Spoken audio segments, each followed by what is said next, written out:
One Cebu Party sa lalawigan sa Sugbo nakaduso na sa ilang Certificate of Candidacy.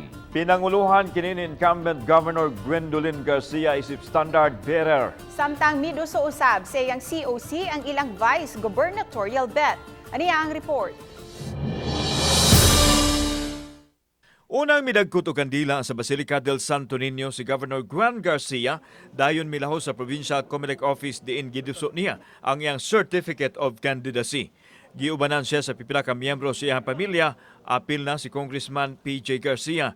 Human sa COC filing, miatubang siya sa media diin gipadayag niini ang pagpadayon sa mga programa nga nasugdan og dugang himuon sa lalawigan sa Sugbo.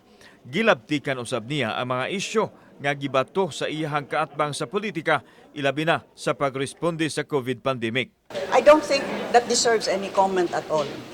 If this were coming from someone who had been working very hard in all of these months, had contributed several bags of rice, or maybe even just a kilo of rice, or 1 can of sardines, maybe I would respond. Gidugang ni Garcia nga nahibalik na sa pagka numero 1 ang Cebu ug doon na siya'y dugang palabtik. We're once again number 1. We're the best. So don't settle for just a better Cebu.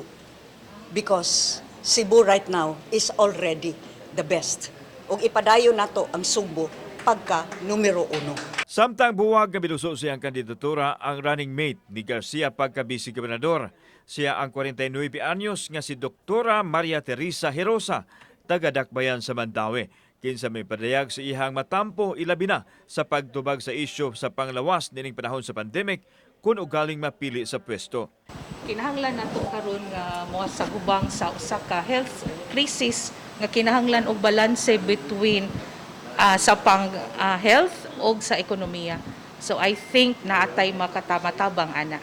Miduso usab sa COC, si incumbent 5th District Congressman Juke Frasco nga mipasubli sa iyang pwesto. Giubanan siya sa iyang asawa nga si Liloan Mayor Cristina Garcia Frasco. Kauban ay mga provincial board aspirants nga silang Red Duterte ug Mike Villamor. Kauban si Cleofer Lumayag, ako si Alan Domingo. Balitag, Bisdak.